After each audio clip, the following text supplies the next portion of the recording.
नमस्कार, स्वागत है आप सभी का ज्ञानपीडिया पर। मैं हूं निहाल जायसवाल। आज की इस वीडियो में हम मैसूर पर नियंत्रण के संबंध में चर्चा करेंगे। जैसा कि हमने देखा था कि पिछले वीडियो तक जो है अंग्रेज वो मैसूर से पहले यदि हम बात करें तो वो बंगाल पर अपना अधिकार जमा चुके हैं। कर्नाटक के कुछ क्षेत्रों में उन्होंने कर्नाटक युद्धों के माध्यम से वहां पर अपना अधिकार थोड़ा सा विस्तारित कर लिया है। अब बात आती है कि मैसूर पर उन्होंने नियंत्रण कैसे किया और मैसूर पर नियंत्रण के क्रम में उनकी क्या ऐसी लालसा थी जिसकी वजह से उन्होंने मैसूर को ही मतलब बंगाल के बाद यदि उन्होंने मैसूर को चुना तो इसके पीछे क्या रीजन रहे।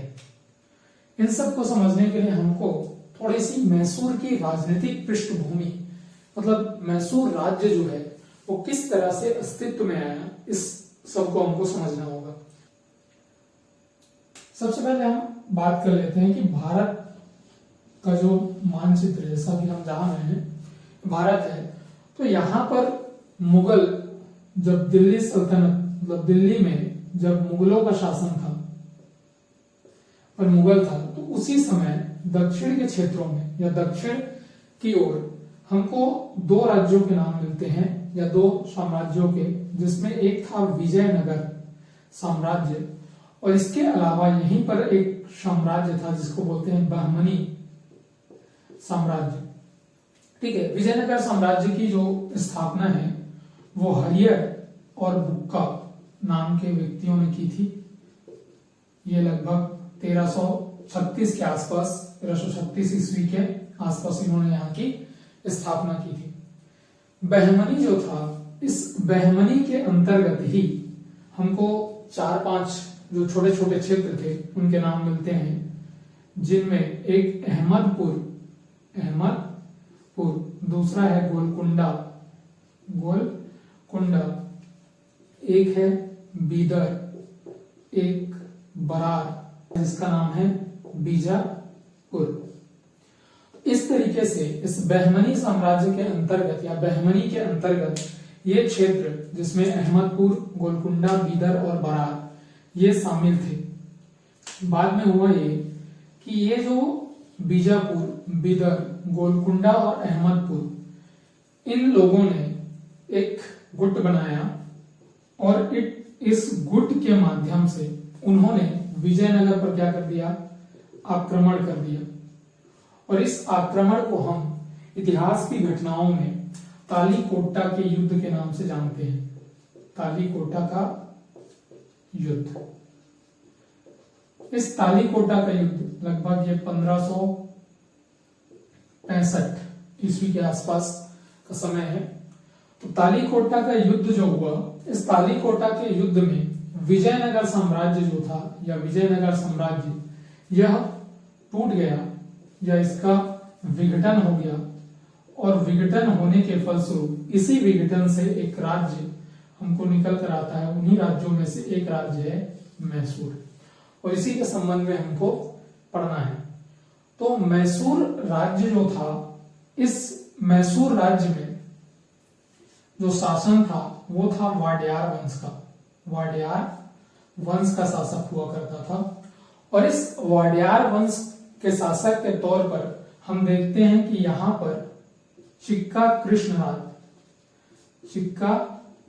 कृष्णराज नाम का एक व्यक्ति होता है जो यहाँ पर शासन व्यवस्था को संचालित करता है। लेकिन चिक्का कृष्णराज जो होता है ये नाम मात्र का शासक वहां का होता है। मुख्य प्रशासन में जिनकी भूमिका होती है, इनके अंतर्गत वो दो भाई होते हैं। एक का नाम होता है नंदराज और दूसरे का नाम होता है देवराज। नंदराज जो होता है ये वित्त मंत्री होता है जो वित्त के कार्य को संभालता है और देवराज जो होता है वो वहां का सेनापति होता है। इसी नंदराज के अंतर्गत एक व्यक्ति जिसका नाम हैदर अली होता है और हैदर अली जो है ये नंदराज के अंतर्गत ही या नंदराज के अधीन ही सैनिक के पद पर भर्ती होता है। सैनिक के पद पर भर्ती होता है। हैदर अली के बारे में यदि बात करें तो यह अशिक्षित था, लेकिन इसमें जो क्षमता थी वो कुशल, यह एक प्रकार का कुशल सैनिक था। सैनिक के संबंध में इसकी समझ अच्छी थी, कुशलता थी इसमें, हालांकि यह शिक्षित व्यक्ति था। तो हैदर अली जब यहां शामिल हुआ तो बाद में इसी हैदर अली ने 1755 में डिंडीगुल नामक स्थान है, इस डिंडीगुल नामक स्थान पर इसने फ्रांसीसी सहयोग से आधुनिक शस्त्रागार, मतलब आधुनिक रूप से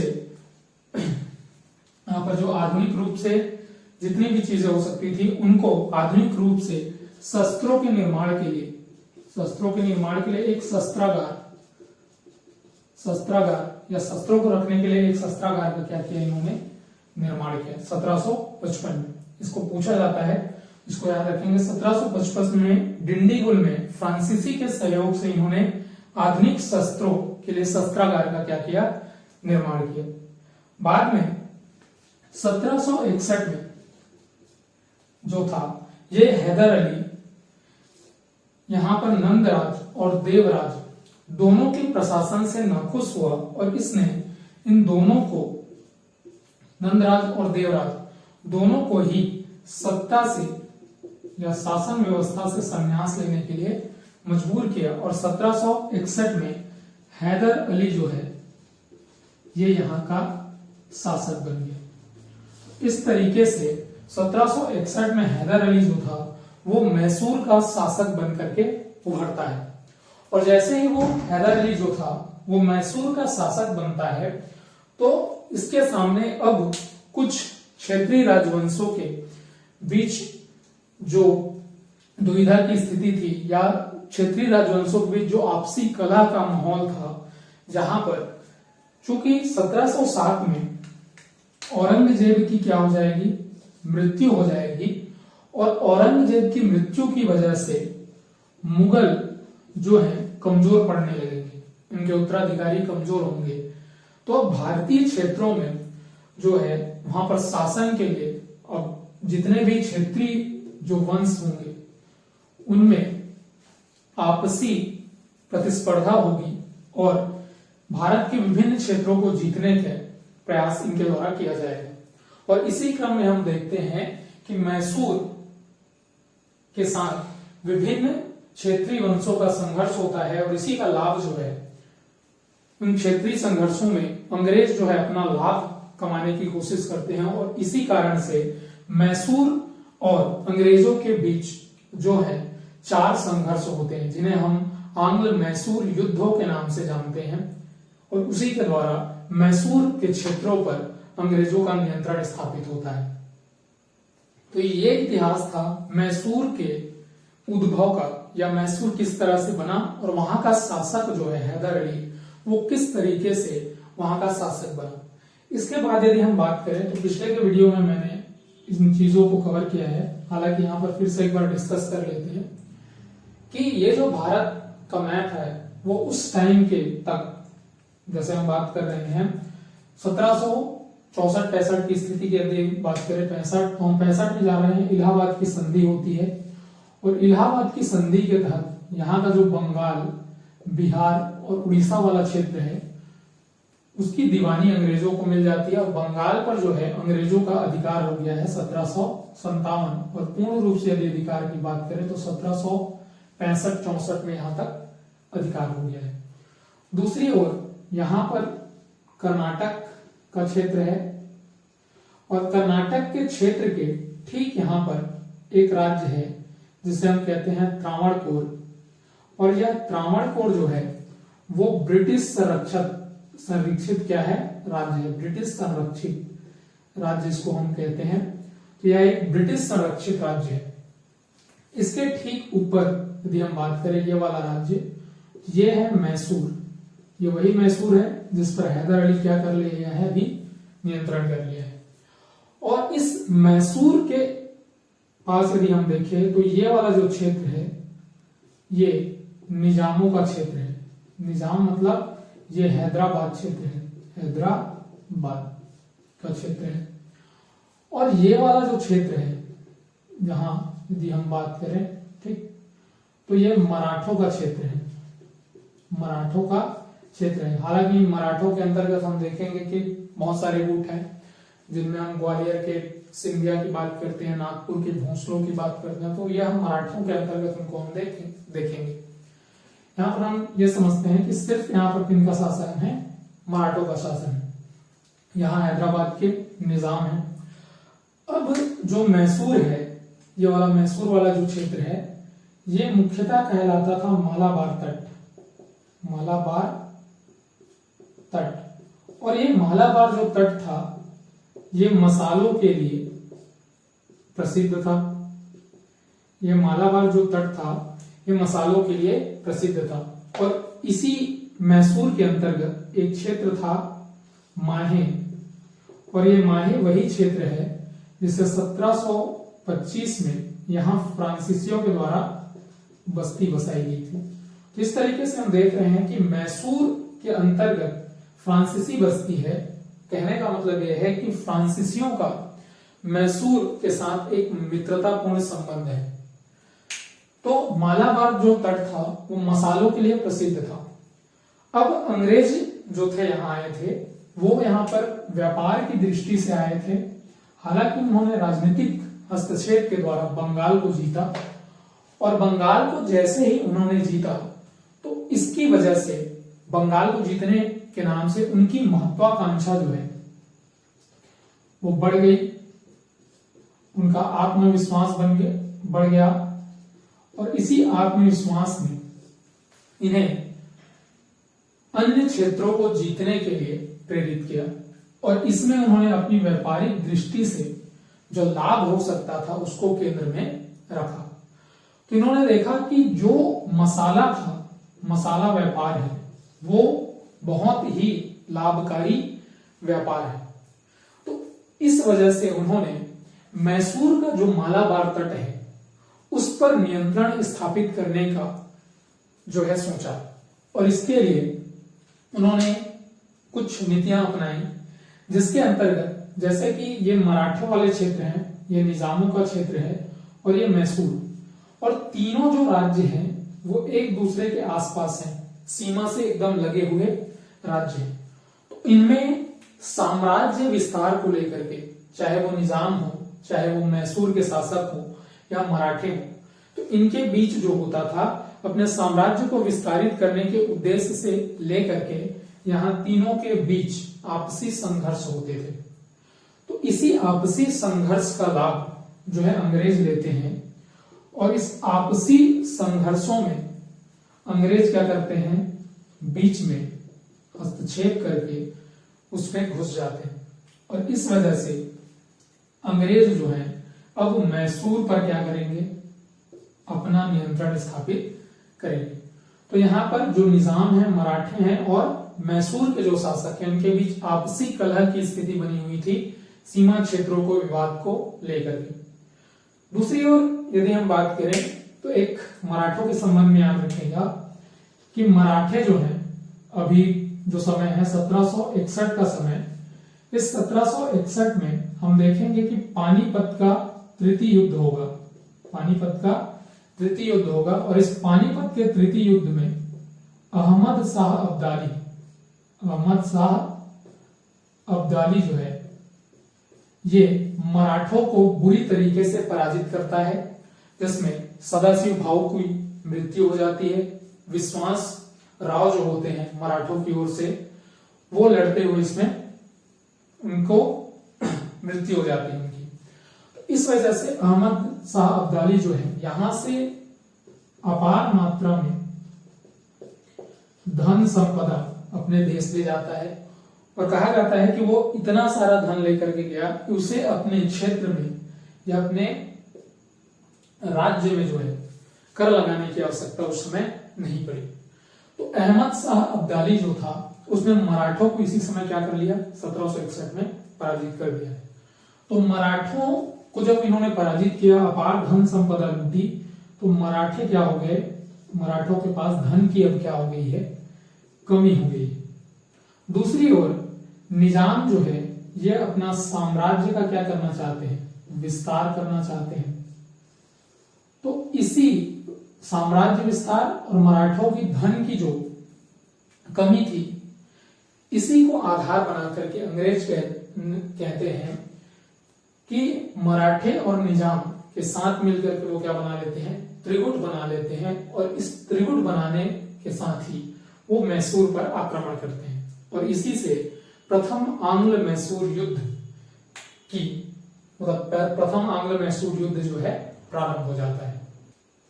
तो हमने देखा कि किस तरीके से भारत पर जो है मतलब मैसूर वाला क्षेत्र जो है उसकी ओर अंग्रेजों ने कैसे अपने कदम बढ़ाए। तो उसके लिए उन्होंने निजामों और मराठों को अपने साथ लेकर के प्रथम आंग्ल मैसूर युद्ध की शुरुआत की।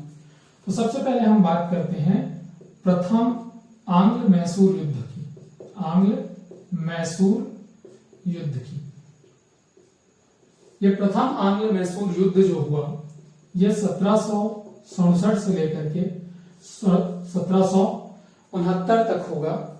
इस युद्ध के समय जैसे कि हमने देखा था कि 1765 में जो है बंगाल जो है पूर्ण रूप से अंग्रेजों के नियंत्रण में आ जाता है और वहां गवर्नर होते थे। तो इन गवर्नर में 1767 के दशक में जो वहां गवर्नर हुए वो थे हेरी वेरलस्ट, ये वहां के गवर्नर थे। तो ये पूछा जाता है कि प्रथम आंग्ल मैसूर युद्ध के समय गवर्नर कौन था, तो हेरी वेरलस्ट था।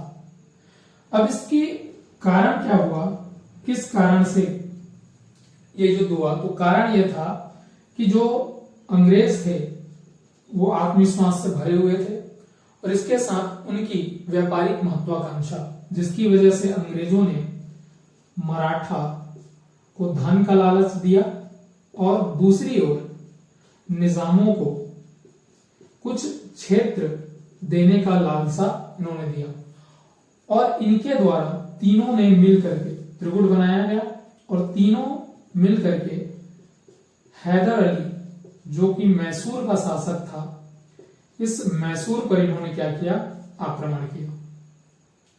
अब जैसे ही इन्होंने आक्रमण किया तो मैसूर का शासक जो था हैदर अली, इस हैदर अली जो था वो भले ही अशिक्षित था लेकिन सेना के संबंध में ये बहुत ही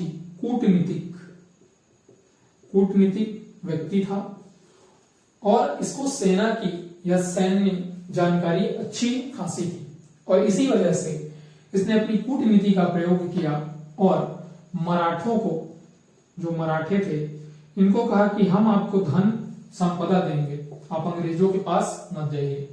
और दूसरी ओर इन निजामों को क्षेत्र देने का या कुछ क्षेत्र साम्राज्य विस्तार के क्रम में देने का वादा किया और इस वजह से मराठा जो थे और निजाम ये दोनों जो हैं वो हैदर अली के पक्ष में आ गए और जैसे ही ये हैदर अली के पक्ष में आए, अंग्रेज जो थे या अंग्रेज जिनकी पराजय का रास्ता खुल गया और इस वजह से अंग्रेज यहां पर क्या हो गए, पराजित हुए।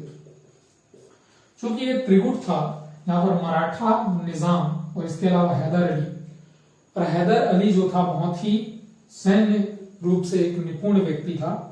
तो इस वजह से अंग्रेज क्या हुए, पराजित हुए और जैसे ही अंग्रेजों ने को पराजय का सामना करना पड़ा तो इन अंग्रेजों ने अब जो है संधि का प्रस्ताव रखा और इस वजह से 1769 में जाकर के एक संधि होगी जिसको हम कहते हैं 1769 में, इसको बोलते हैं मद्रास की संधि।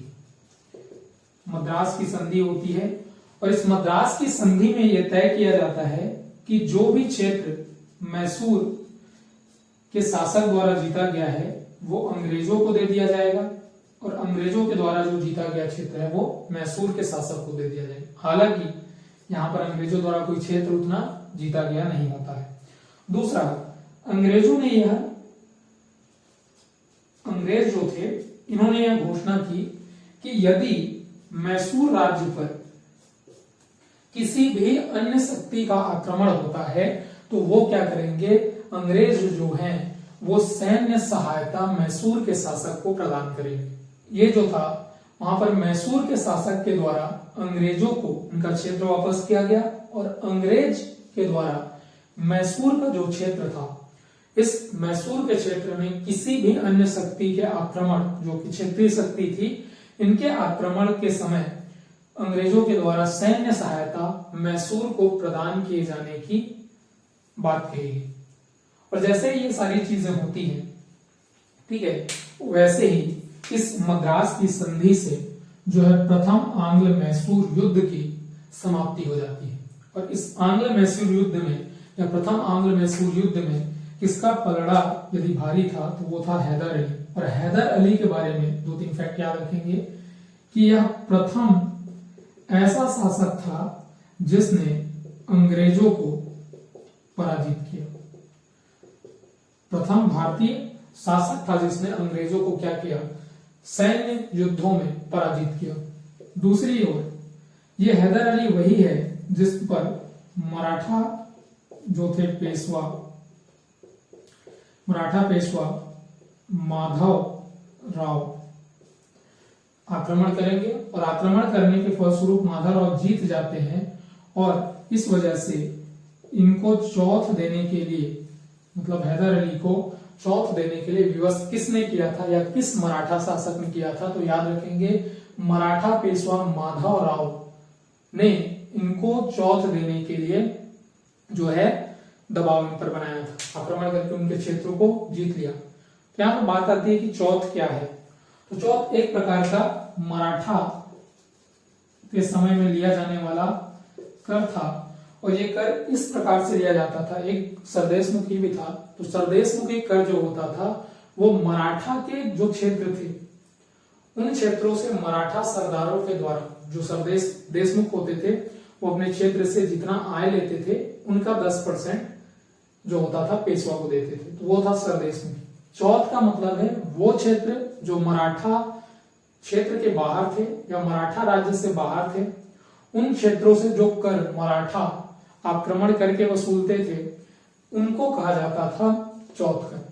और इस चौथ कर का मतलब होता था कि जितनी भी वार्षिक आय अन्य राज्यों को होगी उसका 1/4 हिस्सा वह पेशवा को देंगे और पेशवा के द्वारा इनका बंटवारा विभिन्न वर्गों में किया जाएगा। इसके बाद हम बात करते हैं द्वितीय आंग्ल मैसूर युद्धों के बारे में। द्वितीय आंग्ल मैसूर युद्ध की पृष्ठभूमि या द्वितीय आंग्ल मैसूर युद्ध किस तरीके से हुआ, तो द्वितीय आंग्ल मैसूर युद्ध याद रखेंगे। द्वितीय आंग्ल मैसूर युद्ध, ये युद्ध जो होता है 1780 से लेकर के 1784 के टाइम पर ये युद्ध होता है। और इस युद्ध के समय हमको जो गवर्नर देखने को मिलते हैं, या यूं कहें कि गवर्नर जनरल, क्योंकि हम देखते हैं कि 1773 में एक एक्ट आता है, रेगुलेटिंग एक्ट 1773 का, और उसके तहत जो बंगाल का गवर्नर होता है उसको गवर्नर जनरल बना दिया जाता है। तो इस समय जो गवर्नर था या गवर्नर जनरल था वो था वॉरेन हेस्टिंग। वॉरेन हेस्टिंग था, ठीक। तो इसमें भी क्वेश्चन बनते हैं कि द्वितीय आंग्ल मैसूर युद्ध के समय कौन गवर्नर जनरल था, तो उस समय जो गवर्नर जनरल था वो था वॉरेन हेस्टिंग। दूसरी ओर हम बात करते हैं कि कारण क्या रहे जिसकी वजह से यह युद्ध हुआ। तो इसके कारणों में यदि हम बात करें तो 1771 में मराठे या मराठा जो शासक होते हैं उनके द्वारा आक्रमण कर दिया जाता है मैसूर पर, या हैदर अली पर क्या कर दिया जाता है, आक्रमण कर दिया जाता है। क्या हो रहा है, तो यहां पर आक्रमण कर दिया जाता है मैसूर के क्षेत्रों पर। और जैसे ही मैसूर कर क्षेत्रों पर आक्रमण करते हैं तो इस समय जो मद्रास की संधि हुई थी उसके तहत अंग्रेजों को मैसूर को सैन्य सहायता प्रदान करनी चाहिए थी, लेकिन जो अंग्रेज हैं उनके द्वारा कोई भी सैन्य सहायता प्रदान नहीं की जाती है या सैन्य सहायता यहां पर नहीं दी जाती है। और यह जो होता है मद्रास की संधि का, मद्रास की संधि जिसके तहत सैन्य सहायता देने की बात अंग्रेजों के द्वारा की गई थी, वो विफल हो जाती है। दूसरी ओर इसी टाइम पर वॉरेन हेस्टिंग जो था, इस वॉरेन हेस्टिंग के द्वारा जो मैसूर के अंदर कर एक क्षेत्र था माहे, जो कि फ्रांसीसी बस्ती थी, इस फ्रांसीसी बस्ती पर वॉरेन हेस्टिंग के नेतृत्व या वॉरेन हेस्टिंग के कहने पर अंग्रेजों के द्वारा नियंत्रण कर दिया जाता है, या अंग्रेजों के द्वारा इस पर क्या कर लिया जाता है, अधिकार कर लिया जाता है। इन दोनों बातों से जो है हैदर अली क्या हो जाता है, युद्ध के लिए अब प्रेरित हो जाता है। और इसी वजह से हैदर अली जो होता है वो अपने साथ, हैदर अली जो होता है वो अपने साथ मराठा व निजाम को मिला लेता है और इनके साथ मिल करके वो अंग्रेजों के विरुद्ध युद्ध करने के लिए चलता है। लेकिन यहां पर जो अंग्रेज हैं वो अपनी कूटनीति का प्रयोग करते हैं और मराठा और निजाम को इस त्रिगुट से क्या कर देते हैं, अलग कर देते हैं। अब ये जो मराठा और निजाम है वो आ जाते हैं कहां पर, अंग्रेजों के खेमे में। तो इस वजह से हैदर अली और अंग्रेजों के मध्य, हैदर अली और अंग्रेजों के मध्य एक युद्ध होता है और इस युद्ध को हम पोर्टो-नोवा के युद्ध के नाम से, पोर्टो-नोवा का युद्ध होता है, तो इस युद्ध को हम जानते हैं पोर्टो-नोवा के युद्ध के नाम से। यह युद्ध होता है 1781 में। इसमें हैदर अली अंग्रेजों के खिलाफ लड़ता है और इस युद्ध में जो है हैदर अली जो होता है वो मैसूर की ओर से और अंग्रेजों की ओर से एक सेनापति होता है जिसका नाम होता है आयर कुट, ये लड़ता है। और इस युद्ध में, पोर्टो-नोवा के युद्ध में आयर कुट क्या हो जाता है, जीत जाता है और हैदर अली जो होता है ये घायल हो जाता है और घायल होने की वजह से 1782 में इसकी मृत्यु हो जाती है हैदर अली की। तो जैसे ही हैदर अली की क्या हो जाती है, मृत्यु हो जाती है, तो अब जो युद्ध की कमान है वो हैदर अली का एक पुत्र होता है जिसे कहते हैं टीपू सुल्तान। टीपू जो होता है वो युद्ध की बागडोर संभालता है। तो हैदर अली की जगह पर अब कौन संभाल रहा है, टीपू। तो टीपू जो होता है वो युद्ध का कार्यभार अपने सर पर ले लेता है और इस वजह से टीपू के साथ युद्ध होता है अब अंग्रेजों का। तो जब टीपू जो है अंग्रेजों के खिलाफ युद्ध करता है तो इस युद्ध के समय जो है, चूंकि अब ये जो वॉरेन हेस्टिंग था इसने फ्रांसीसी बस्ती पर अधिकार किया था, तो इस युद्ध के अंतर्गत जो है फ्रांसीसी सहयोग दे रहे थे हैदर अली वाले क्षेत्र को, या हैदर अली या मैसूर के खेमे को।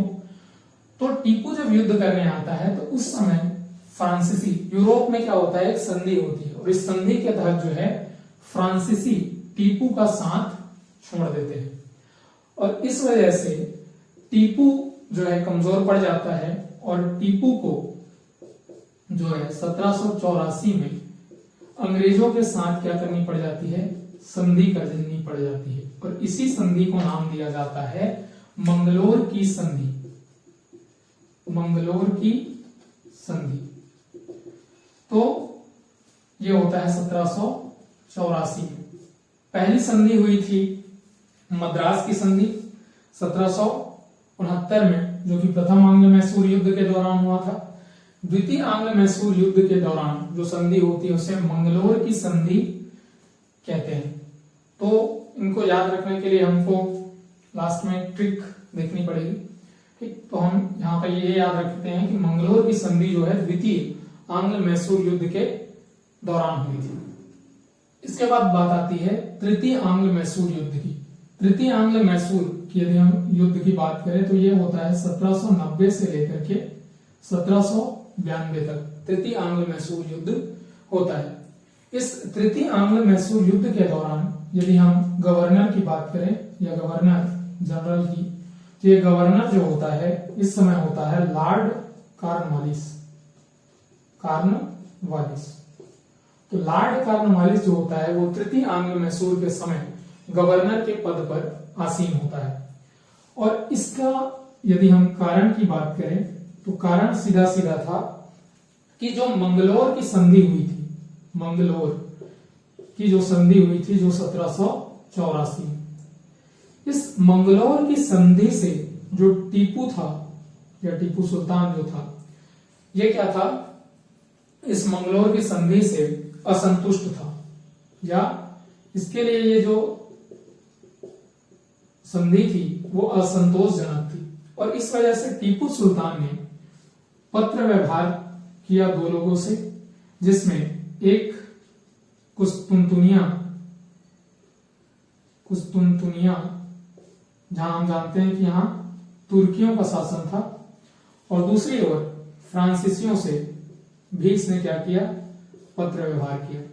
यदि कुस्तुनतुनिया के शासक से पत्र व्यवहार की बात करें तो 1784-85 में करता है, और फ्रांसीसी से जो होता है ये पत्र व्यवहार करता है 1787 में।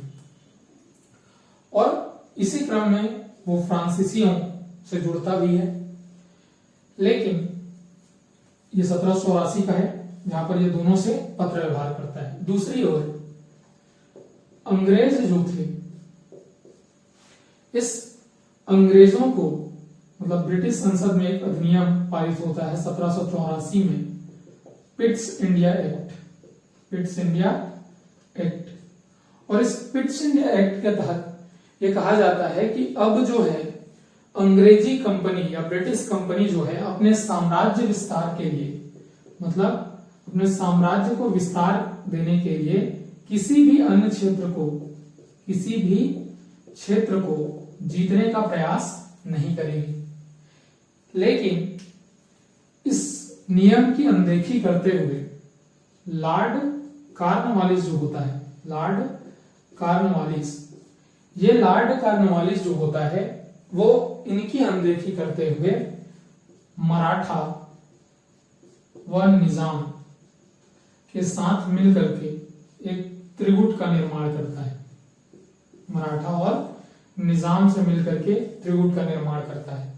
तो जैसे ही ये त्रिगुट का निर्माण करता है तो एक और टीपू जो है वो मंगलोर की संधि से क्या है, असंतुष्ट है, और दूसरी ओर ये जो है 1784 के जो पिट्स इंडिया एक्ट का उल्लंघन कर रहे हैं, इस वजह से 1789 में जो है टीपू जो है, ये हमने देखा था कि यहां पर भारत का ये वाला जो क्षेत्र था त्रावणकोर,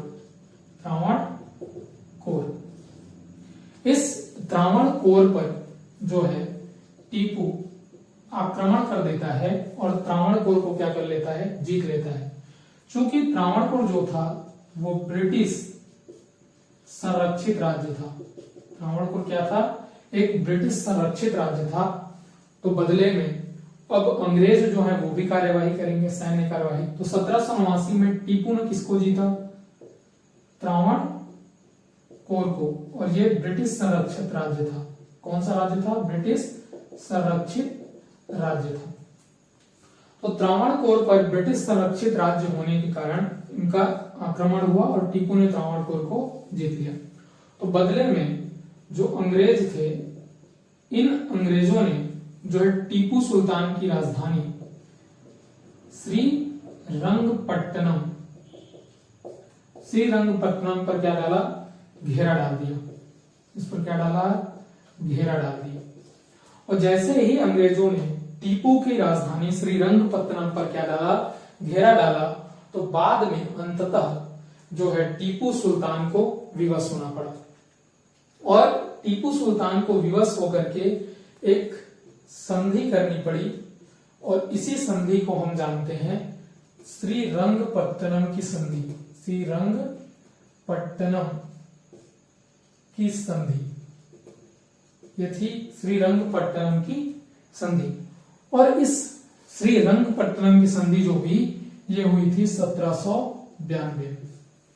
तो 1792 में जब रंगपट्टनम की जो संधि हुई, तो इस संधि के अंतर्गत क्या हुआ कि जो मैसूर का आधा क्षेत्र था, मैसूर का आधा हिस्सा जो है वो अंग्रेजों और उनके सहयोगियों को देना पड़ा, अंग्रेजों और उनके सहयोगियों को देना पड़ा, जिसमें जो अंग्रेज थे इन अंग्रेजों को बारामहल, डिंडीगुल वाला जो क्षेत्र था वो प्रदान किया गया। दूसरी ओर जो मराठे थे इनको तुंगभद्रा नदी जो थी उसके उत्तर का भाग दे दिया गया। और यहां पर जो निजाम थे इन निजामों को जो है कृष्णा और पेन्नार नदी के बीच का भाग क्या दे दिया गया, निजामों को दे दिया गया। तो इसी वजह से जो लॉर्ड कॉर्नवालिस थे, लॉर्ड कॉर्नवालिस, इन्होंने एक उक्ति दी है जिसको पूछा जाता है। तो लॉर्ड कॉर्नवालिस ने कहा कि हमने अपने शत्रु को, अपने जो शत्रु है उसको पंगु बना दिया है बिना अपने शत्रुओं को शक्तिशाली बनाए। कहने का मतलब शक्तिशाली बनाए कैसे हो रहा है ये? लॉर्ड कॉर्नवालिस का कहने का मतलब है कि यदि ये मैसूर जो क्षेत्र था, ये मैसूर क्षेत्र का यदि पूरा हिस्सा जो है इसके अंतर्गत लिया जाता तो इस पूरे हिस्से का जो था वो बंटवारा होता तीनों में, और इस वजह से जो है वहां पर मराठे भी क्या हो जाते, शक्तिशाली हो जाते और निजाम भी। लेकिन यहाँ पर यदि हम आधे क्षेत्र को मांग रहे हैं तो आधे क्षेत्र के अंतर्गत अंग्रेजों को भी मिला, आधे क्षेत्र में न तो निजामों की शक्ति उतनी ज्यादा बढ़ी और न ही मराठों की शक्ति उतनी ज्यादा बनी, जो बाद में अंग्रेजों की लिए क्या हो सकते थे, खतरा बन सकते थे। तो मराठों को भी क्या नहीं मिला, शक्तिशाली ये भी नहीं हुए और निजाम भी उतने शक्तिशाली नहीं हुए। इसलिए लॉर्ड कॉर्नवालिस ने कहा कि हमने अपने शत्रु मतलब मैसूर को पंगु बना दिया है बिना अपने शत्रुओं को शक्तिशाली किए बगैर। तो ये थी श्री रंगपत्तनम की संधि। और इस रंगपत्तनम की संधि में एक दूसरी बात भी हुई, और इसके अंतर्गत जो मैसूर के शासक थे टीपू, इनको युद्ध हार जाने के रूप में 3 करोड़ रुपए की राशि जो है अंग्रेजों को देनी थी। और जब तक ये 3 करोड़ की राशि अंग्रेजों को नहीं दे देते तब तक इनके 2 पुत्रों को अंग्रेजों ने अपने पास बंधक बना करके रखा था। तो ये जो संधि हुई जिसके द्वारा ये युद्ध समाप्त हुआ उसको कहा जाता है श्री रंगपट्टनम की संधि। 1792 में ये संधि होती है। तो तृतीय आंग्ल मैसूर युद्ध जो होता है वो लॉर्ड कॉर्नवालिस के टाइम पर होता है और श्री रंगपत्तनम की संधि के द्वारा ये क्या होता है, समाप्त होता है। अब हम देखते हैं चतुर्थ आंग्ल मैसूर युद्ध जो कि 1799 में हुआ। तो 1799 में जो आंग्ल मैसूर युद्ध हुआ, चतुर्थ आंग्ल मैसूर युद्ध, इस समय यदि गवर्नर की बात की जाए, गवर्नर, तो इस समय जो गवर्नर था वो था लॉर्ड वेलेजली। लॉर्ड वेलेजली, ये लॉर्ड वेलेजली वही है जिसने सहायक संधि की नीति अपनाई थी। और इस सहायक संधि की नीति के द्वारा ये लॉर्ड वेलेजली जो था वो साम्राज्यवादी विचारधारा का पोषक था, विचारधारा का पोषक रहा। मतलब अपने साम्राज्य का जितना अधिक से अधिक हो सके वो विस्तार कर सके, ऐसा क्या था वहां पर लॉर्ड वेलेजली जो था वो सहायक संधि का प्रणेता था। तो साम्राज्यवादी विचारधारा का ही परिणाम ये हुआ कि इन्होंने चतुर्थ आंग्ल मैसूर युद्ध हुआ। इस समय जो था टीपू ने श्री रंगपत्तनम की संधि से वो क्या हुआ, आहत हुआ, और इस वजह से टीपू अब अंग्रेजों के विरुद्ध जो है कार्यवाही करने के लिए ये फ्रांस से क्या बनाता है, संबंध स्थापित करता है और उनसे जो है सहायता मांगता है। सहायता मांगता है। इसी क्रम में हम देखते हैं कि टीपू जो होता है उसने स्वतंत्रता का वृक्ष जो है वो श्रीरंगपट्टनम में लगाता है स्वतंत्रता, क्योंकि उस समय फ्रांस की क्रांति होती है और वहां से स्वतंत्रता, समानता और बंधुत्व की भावना, तो वहां से उन्होंने स्वतंत्रता का जो वृक्ष है उसके नाम का एक वृक्ष लगाया स्वतंत्रता का, समझ लीजिए। वृक्ष का मतलब है कि हम उपमा के रूप में यहां प्रयोग कर रहे हैं स्वतंत्रता का वृक्ष। तो दूसरी ओर फ्रांस के संबंध में सहायता मांगी, स्वतंत्रता का वृक्ष लगाया और जैकोबियन क्लब का क्या बना, ये सदस्य बना। और जैकोबियन इसने अपने को खुद नागरिक टीपू की उपाधि से भी अभिभूत किया। तो इस वजह से हम देखते हैं कि टीपू जो है फ्रांस से संबंध स्थापित कर रहा है, स्वतंत्रता का वृक्ष लगा रहा है, जैकोबियन क्लब का सदस्य बन रहा है। तो जो लॉर्ड वेलीजली था, जो साम्राज्यवादी विचारधारा का पोषक था, इसने टीपू पर कार्यवाही की या टीपू को विवश किया या टीपू के प्रति क्या कर दी, कार्यवाही की कि यह जो है फ्रांसीसियों से मित्रता स्थापित कर रहा है ताकि ये अंग्रेजों से क्या कर सके, युद्ध कर सके। और इस वजह से टीपू के खिलाफ युद्ध प्रारंभ हो गया और अंततः 4 मई 1799 को टीपू युद्ध करते हुए मारा जाता है। तो जैसे ही टीपू की मृत्यु हो जाती है तो इसी समय अंग्रेज जो है, क्योंकि लॉर्ड वेलीजली जो था वो सहायक संधि का पोषक था, और जब टीपू की मृत्यु हो जाती है तो यह पुराने वाडियार वंश जो था, वाडियार वंश, इसमें से एक शासक ढूंढ निकालता है और उस शासक का नाम होता है कृष्णराज द्वितीय। और ये जो कृष्णराज द्वितीय होता है ये 2 वर्षीय बालक होता है जिसको वह सत्ता आसीन कर देता है और यहां पर सहायक संधि जो है मैसूर राज्य पर थोप देता है। तो इस तरीके से हम देख रहे हैं कि मैसूर भी जो है वो ब्रिटिश राज्य के कब्जे में आ गया। अब जो मसाला वाला का व्यापार क्षेत्र था वो भी अंग्रेजों के अधीन हो गया। और इस तरीके से यदि हम इस समय भारत की स्थिति पर चर्चा करें, इस समय यदि भारत की स्थिति पर, यहाँ पर बंगाल जो क्षेत्र है वो अंग्रेजों के अधीन आ चुका है, कर्नाटक का कुछ हिस्सा अंग्रेजों के पास है, त्रावणकोर ऑलरेडी ब्रिटिश संरक्षित राज्य है, और ये मैसूर वाला जो हिस्सा है ये भी अब अंग्रेजों के पास आ गया है। ठीक, तो अब जो है धीरे धीरे करते हुए ये मराठे वाले क्षेत्रों को जीतेंगे, निजामों को जीतेंगे, इसके बाद यहाँ सिंध वाला क्षेत्र जीतते हैं, सिंध के साथ साथ यहाँ पर कश्मीर, मुल्तान वाला क्षेत्र जीतेंगे, और फिर जाकर के यहाँ पर अवध का विलय करेंगे। ठीक, इस तरीके से हम देखते हैं कि अब पूरे संपूर्ण भारत पर जो है ब्रिटिश राज्य की स्थापना होती है। हम आगे की वीडियो में इन सारी चीजों को पढ़ेंगे।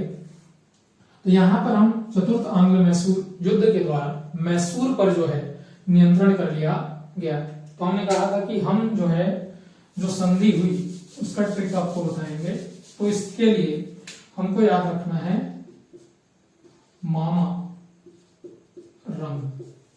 ठीक, तो पहले इसको इंग्लिश में लिखेंगे, एक है मद्रास और एक है मंगलोर। यहां पे देखिए, इससे वहां से याद रखेंगे मद्रास। अब जैसे ही मद्रास लिखते हैं तो MAD आएगा, और मंगलोर यदि लिखते हैं मंगलोर तो MAN आएगा। तो यदि हम इसको डिक्शनरी या अल्फाबेटिकल क्रम में देखें तो सबसे पहले आएगा मद्रास वाला MAD। तो इसलिए सबसे पहले जो संधि हुई वो हुई थी मद्रास की संधि। दूसरी संधि जो हुई थी मंगलोर की संधि, और रंग से याद रखेंगे रंगपट्टनम की संधि। तो ये जो मद्रास की संधि जो हुई ये 1769 में हुई, मंगलोर की संधि 1784 और श्रीरंगपट्टनम की संधि 1799 में। तो इस तरीके से चतुर्थ आंग्ल मैसूर युद्ध, प्रथम आंग्ल मैसूर युद्ध, द्वितीय आंग्ल मैसूर युद्ध, तृतीय और चतुर्थ, इसके माध्यम से मैसूर पर जो है अंग्रेजों का शासन स्थापित हो गया और मैसूर जो है अंग्रेजों के नियंत्रण में आ गया। इसके संबंध में कुछ चीज और याद रखेंगे। टीपू जो था, टीपू का एक कथन हमको याद रखना है। इन्होंने कहा कि शेर की तरह एक दिन जीना बेहतर है बजाय इसके कि हम गीदड़ की तरह जिए। मतलब शेर की तरह एक दिन जीना ज्यादा श्रेष्ठ है अन्य की तुलना में। तो ये कथन पूछा जाता है कि ये कथन किसका है, ये कथन दिया था टीपू सुल्तान ने। इसके अलावा याद रखेंगे जैकोबियन क्लब का सदस्य कौन बना था, टीपू बना था। इसके स्वतंत्रता का वृक्ष श्रीरंगपट्टनम में टीपू ने लगाया था और टीपू की राजधानी जो थी वो श्रीरंगपट्टनम थी। आशा करते हैं कि आपको आंग्ल मैसूर युद्ध के संबंध में सारी चीजें अच्छे से समझ में आई होंगी। यदि वीडियो पसंद आई है तो वीडियो को ज्यादा से ज्यादा लोगों तक शेयर कीजिए और चैनल को सब्सक्राइब करना ना भूलिए। धन्यवाद।